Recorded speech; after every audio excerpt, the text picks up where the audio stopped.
Boche Gold and Diamonds. Buy now, pay later. Shoranur saint Antony's ദേവാലയത്തിൽ തിരുനാളിന് കൊടിയേറി. സുൽത്താൻപേട്ട് രൂപത procurator father Antony Xavier Pius കൊടിയേറ്റം നടത്തി.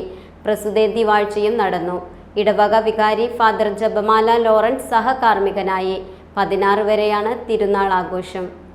13 വരെ വൈകുന്നേരം ജപമാല, ദിവ്യബലി, നൊവേന, ദിവ്യകാരുണ്യ ആരാധന എന്നിവ നടത്തും. 14 വൈകുന്നേരം നഗരപ്രദക്ഷിണം ഉണ്ടാകും.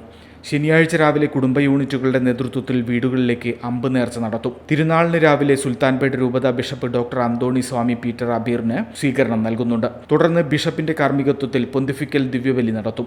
ഉച്ചയ്ക്ക് സ്നേഹവിരുന്നും വൈകുന്നേരം കലാപരിപാടികളോടെ ഇടവക ദിനാഘോഷവും നടത്തും. ഫെബ്രുവരി 16 തിങ്കളാഴ്ച രാവിലെ കൊടിയിറക്കും.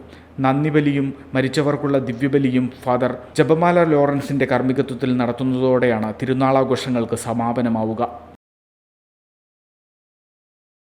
Time kids pre school, Mannanur road, Vaniyamkulam. .View news. കാഴ്ചകളാണ് ലോകം, കണ്ടു തുടങ്ങുക.